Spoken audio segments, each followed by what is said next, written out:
Dear friends, আসসালামু আলাইকুম। আজকের রেসিপিতে সবাইকে ওয়েলকাম জানাচ্ছি।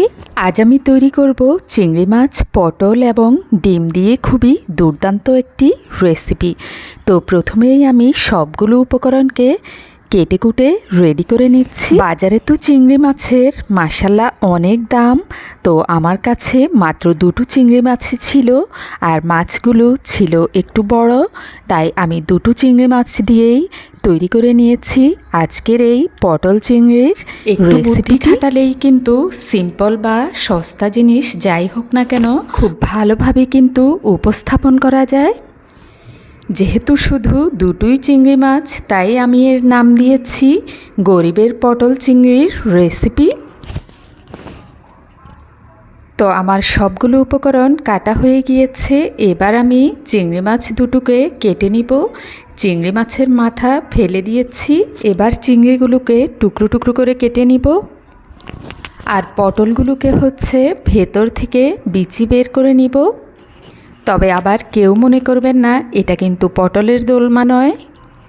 জানি না কেন জানি পটলের দোলমাটা আমার একদমই ভালো লাগে না, তাই আমি রেসিপিটি এভাবে তৈরি করেছি।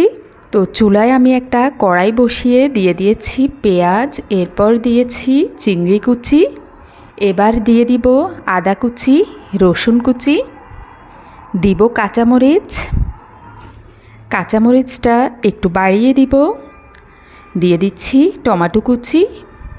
চুলার আগুনটা হাই হিটে রেখে একটার পর একটা উপকরণ আমি দিয়েই যাচ্ছি। কিছুক্ষণ ভেজে নিয়েছি। এবার দিয়ে দিব হলুদ, মরিচ এবং টালা গরম মশলা পাউডার। রেসিপিটিতে আমি ধনিয়া, জিরা কোনো কিছুই ইউজ করিনি। আমি দিয়েছি শুধুমাত্র সামান্য পরিমাণে টালা গরম মশলা, দিয়েছি ধনিয়া পাতা। এবার দিয়ে দিব একটা ডিমকে ফেটিয়ে তার বেশি অর্ধেক। ডিম দিয়ে আরও কিছুক্ষণ ভেজে নিব। একদম শেষ পর্যায়ে এসে দিয়ে দিচ্ছি লবণ। ডিম দেওয়ার ফলে বোঝাই যাবে না আমার চিংড়ি মাছ কম ছিল। এটা ছাড়া আমি পটলের পরিমাণটাও নিয়েছি খুবই কম, মাত্র 6টা মাঝারি সাইজের পটল। আসলে আমার রেসিপির জন্য উপকরণগুলো একদমই সঠিক ছিল এবং পারফেক্ট ছিল পরিমাণে। সবগুলো পটলকে আমি পুর দিয়ে ভরে নিয়েছি এবং বাকি ডিমের মধ্যে দুই মাথা একটু চুবিয়ে নিয়ে তারপর তেলে দিয়েছি, না হয় কিন্তু ভেতরের পুরটা বের হয়ে যেতে পারে। ফ্রিজে যদি না রাখা হয় তাহলে পটল কিন্তু খুব তাড়াতাড়ি গলে যায়, এটা আমরা অনেকেই জানি। তো পটল ভাজা আমার হয়ে গিয়েছে। আমি চুলার হিটটাও মিডিয়ামেই রেখেছিলাম। এবার আমি একটা সার্ভিং প্লেটে বেড়ে নিচ্ছি। সামনাসামনি দেখতেও কিন্তু অসাধারণ লাগছিল কালারটা। তো বাকি যে পুরটা ছিল আমি এটা প্লেটের চারপাশে দিয়ে দিয়েছি পটলের সাথেই।